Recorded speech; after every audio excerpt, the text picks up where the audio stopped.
Борьба с онкологическими заболеваниями в Якутии вышла на новый уровень. В конце сентября у нас в регионе запустили пилотный проект по раннему выявлению, который рассчитан на выявление 6 форм рака. Подробности уникального проекта выяснял Петр Васильев. Уникальную программу для выявления онкологических заболеваний запустили в республике в рамках национального проекта здравоохранения. Веб-приложение под названием «Онкопоиск» рассчитано на выявление 6 основных видов рака, которые являются ведущими причинами смерти населения региона. На первом месте на протяжении многих лет стоит по заболеваемости и по смертности стоит рак легких. У женского населения это рак молочной железы, рак печени стал достаточно занимать лидирующие позиции, желудочно-кишечный тракт – это колоректальный рак и рак предстательной железы.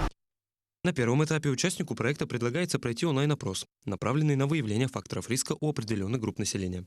Если по его результатам выявляется высокая группа, то система сама сообщит об этом и предложит пройти обследование в онкодиспансере. Остается только выбрать время для посещения врача. На первом этапе в работу запущен только скрининг рака легкого. Другие программы будут подключаться поэтапно. Веб-приложение отличается удобным интерфейсом и возможностью прохождения анкетирования в любое время. Несмотря на то, что проект действует пока только в Якутске, его результаты уже впечатляют. Этого числа уже на веб-платформе зарегистрировано 847 человек. Из них по возрастной категории прошли анкетный опрос на риск развития рака легкого 346 человек. Почти треть из них, это 112 человек, было предложено пройти углубленное обследование, это низкодозная компьютерная томография органов дыхания. Как отмечают врачи, для выявления онкологии в республике используют самое современное оборудование, аналогов которому нет на Дальнем Востоке.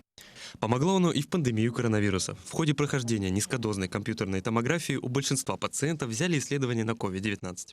Сегодня в процессе апробации специалисты изучают плюсы и минусы системы «Онкопоиск». В дальнейшем этой программой охватит как можно больше якутян, чтобы люди из групп риска своевременно попадали в поле внимания врачей. Петр Васильев, Георгий Григорьев, Якутск.